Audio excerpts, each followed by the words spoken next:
What's going on, everybody? RJ Ochoa here from SB Nation's bloggingtheboys.com. Hope all is well wherever you are. Hope you're happy, safe, healthy, and that, like me, you are thankful that the preseason is officially over for the Dallas Cowboys. This is Blogging the Boys, where we talk all things Cowboys all the time. So make sure you subscribe right here to the Blogging the Boys YouTube channel. This season, our goal is to get to 30,000 subscribers before it's all said and done. So, yes, that means before the Super Bowl, because the Cowboys will clearly be playing in that. My name, as mentioned, is RJ Ochoa. You can follow me on Twitter, Instagram, or Threads at RJ Ochoa, or on TikTok at RJ.Ochoa. If you want to leave me a comment down below, I'll do my best to get to those. If you want to send me an email, you can do that also, RJ.Ochoa at SBNation.com. So we are here on the latest episode of the Postgame to wrap up the Cowboys wrapping up their preseason. The preseason finale on Saturday afternoon between Dallas and the Los Angeles Chargers is officially over. 26-19, the final score. Nobody cares about the final score.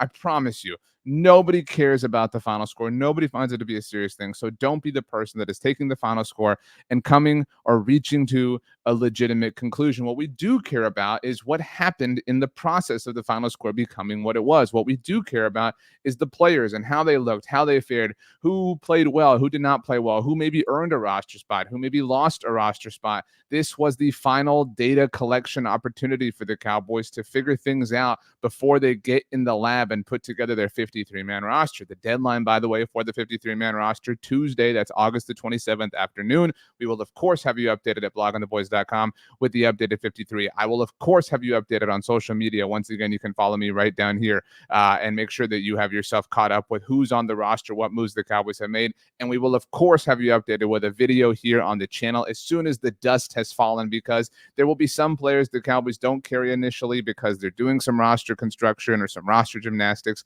whatever. We're not here to talk about the 53. That time will come, like I said. We're here to talk about Saturday afternoon, almost said Sunday, not in that rhythm quite yet. And it's difficult. It really is to start anywhere other than Trey Lance. That's my dog Bear. He's in the office with me. So is my dog Honey. Yesterday for me was our 1-year anniversary of getting Honey in our lives. And she's being a very good girl underneath the desk sleeping. Hopefully Bear will be a very good boy as we finish the recording of this video. That being said, goodness, 5 interceptions. Wow. I mean, 5 is a lot. It is actually difficult to throw 5 interceptions even in a preseason game. It had not happened. Let me verify my notes here. And I want to make sure I give credit to where it is due, because this was a phenomenal tweet in terms of, giving us information. Where is it? I can't find the tweet now. Goodness gracious. All of a sudden, I can't find the tweet. I had it open a moment ago. Here we are. From Josh Dubow of the Associated Press. Trey Lance is the first quarterback since at least 2015 to throw 5 or more interceptions in a preseason game. Stetson Bennett had 4 earlier this year for the Cowboys. Amazingly, our team has been at the center of these seminal moments in NFL history.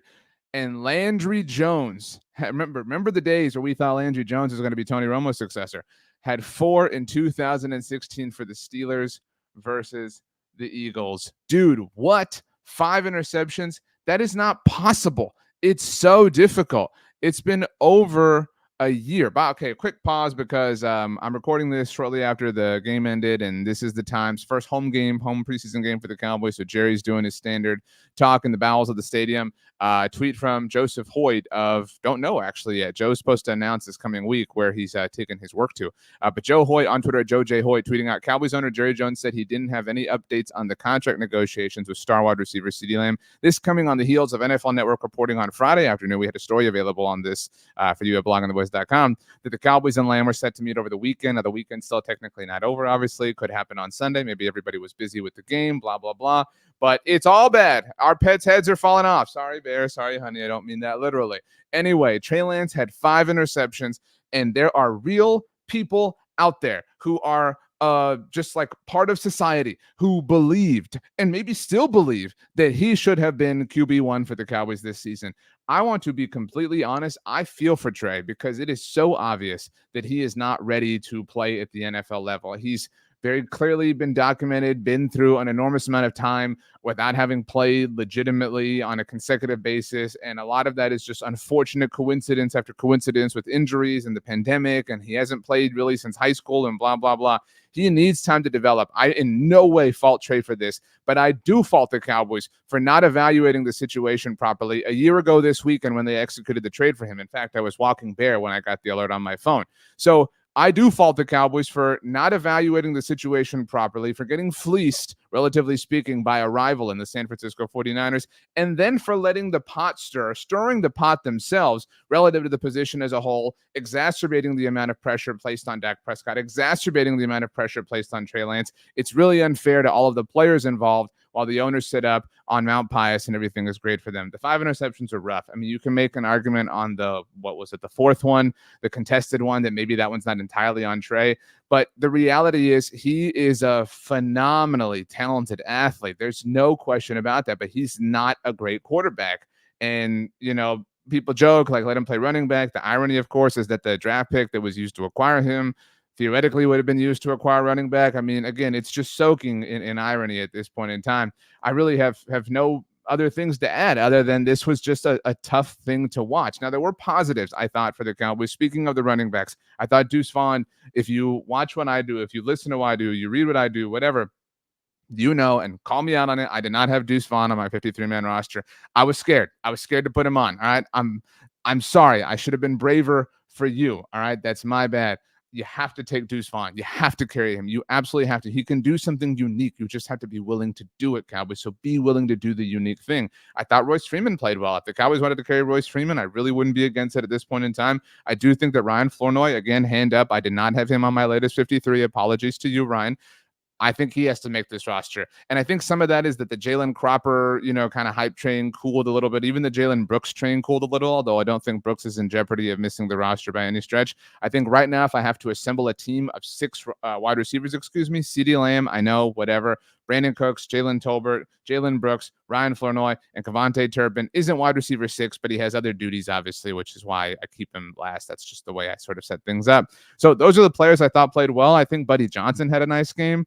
I do think that John Stevens Jr. may have costed himself a spot on the roster, and that didn't necessarily happen on Saturday. I think this has kind of been building, but dude, that was such a great throw from Trey Lance, just perfect seam route, perfect ball, dot of a throw, and you catch it, and then you fumble it right away. You just cannot do that, especially when there's a dude who was a 2nd-round draft pick last year that's going to make the team no matter what.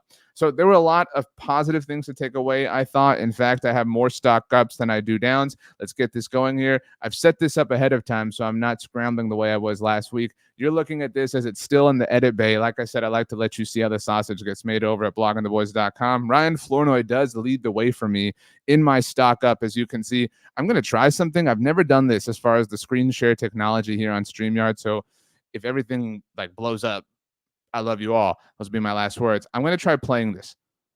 And no, it pops up in a new window. Okay, that's my bad. Okay, I thought it would work. So whatever. Maybe it would have worked. Whatever. Either way, Ryan Flournoy had this awesome touchdown. This was a great throw from Trey Lance as well. Stock up from me. Way to go, Ryan Flournoy. Sorry, RJ, that I messed this up. Moving on, Deuce Vaughn. I already talked about it. I think he had a great game. I think he built upon a great game. I think you absolutely have to carry Deuce on the 53-man roster. Those are my 2 cents, my Deuce cents, if you will. Buddy Johnson, it remains to be seen exactly how the Cowboys are going to construct their linebacker room. Obviously, we know the top guys and whatnot. And I mentioned how I accidentally left both DeMarvion Overshown and Devon Clark off my roster. That, again, was an accident. I don't know if I'd carry Buddy Johnson. And I say that as an Aggie. But I think you have to think about it. I think he made the conversation tough. I mean, that stop he had was critical. I mean, deflecting a pass in the backfield is a really impressive feat, regardless of who the competition is. So stock up Buddy Johnson for me. Stock up Izzy Mukuamu. I've got Royce Freeman there as well, as you can see. And some of the Mukuamu thing, and I haven't mentioned this yet, and we're now almost 10 minutes in here, is we found out about 90 minutes before kickoff that Deron Bland has a stress fracture in his foot, and he's going to miss somewhere between 6 to 8 weeks was the reported time. Now, let me put myself on the big screen here. Let me be narcissistic for a moment. Do we have the schedule graphic in here? We don't. So, okay, whatever. Pretend I didn't say that. My personal guess, personal opinion, this is just my personal assumption, is that he's probably out through the bye, because Deron Bland is going to be out, 6 to 8 weeks. 6 weeks from now is week 6 for the Cowboys, and for the NFL, obviously. And they have a bye in week 7. So, we see that all the time, right? I think the Cowboys are going to try to hopefully get through that week 7 bye, give them extra time to kind of come back. These are the games that he would miss if my assumption is correct. Week 1 at Cleveland, week 2 against New Orleans, week 3 against Baltimore, week 4 on the road. That's a Thursday night game, remember, against the Giants. Week 5 on the road, Sunday Night Football against the Steelers. And then the final game, if he does miss the time in question that I'm speculating, week 6 at home against the Lions. So not a murderer's row of quarterbacks or even top wide receiver options to where you're really worried. And if you do get through that bye unscathed, if you're 4-2 in a perfect world, 5-1 in an amazing world, somehow go 6-0, whatever, you get through that bye, then you're outside of it. In week 8, you're on the road to take on the San Francisco 49ers. And you certainly want to have Deron Bland available. And even then, that gauntlet kind of gets tough because after that, you go to San Fran, you go to Atlanta, you got Philly at home, you got Houston at home. I'll be at that game. So if you're going to be at that game, let me know. We can be at that game together. We can set up a meeting. Going to be there with my dad. It's going to be a lot of fun. So you get my point. Anyway, the Deron Bland situation, back to the point at hand, I do think maybe works out, quote unquote, for Izzy Mukuamu. I do think that Izzy was going to make the roster, but he has that versatility and that flexibility to play safety and play corner. And so the Cowboys now need some bodies. And so I think Izzy Mukuamu is one of the beneficiaries in that sense. Royce Freeman, we talked about. Julius Wood, I can't play the clip here as we just learned, but I do think that he had a great moment, great interception, even if it was a double tip. I don't think he makes the roster, but I think he's definitely a candidate for the practice squad. I think that's my final. Nope, I have one more left. And this one was more about like the larger picture for me. Cooper Beebe didn't play in this game, and that's why he's a stock up. Cooper Beebe didn't play in this game, but Brock Hoffman did. And so that says everything I need to know about who's going to be the starting center for the Dallas Cowboys week 1, 2 weeks from tomorrow, Sunday, against the Cleveland Browns on the road, and it is Cooper Beebe. So good for him. Congratulations to him. He worked his tail off. He earned it. The Cowboys are going to do this thing in the new era. The golden generation is upon us on the left side of the offensive line inward, from Tyler Guyton to Tyler Smith and now Cooper Beebe. Very cool to see. Stock down, Trey Lance. I mean, do we have to relitigate this? He had 5 interceptions. I mean, it was terrible. It was really, really, really bad. We do have the clip. This is all in the article, by the way, if you read the article for the stock report. I mean, the touchdown run, thank you, Bear, was magnificent. He is wildly talented from an athletic standpoint. He's just not a great quarterback at this point in time. And the realities of the position are that you have to be a great quarterback to be a great quarterback. And so I understand being interested in what he has to offer, but you just simply cannot do this if you're being serious about being a serious NFL team. Hey, Bear, look at me. Right? We're good? We're good. I wonder if somebody's walking their dog outside and that's what's going on. Anyway, stock down. John Stevens Jr., we talked about him. And Junior Fajoko, the last one for me, just wasn't an impressive game. Speaking of, Simi Fajoko had a great touchdown. Shout out to a friend of Blogging the Boys, and obviously former Cowboy in Simi Fajoko had an awesome touchdown for himself at the beginning of this game.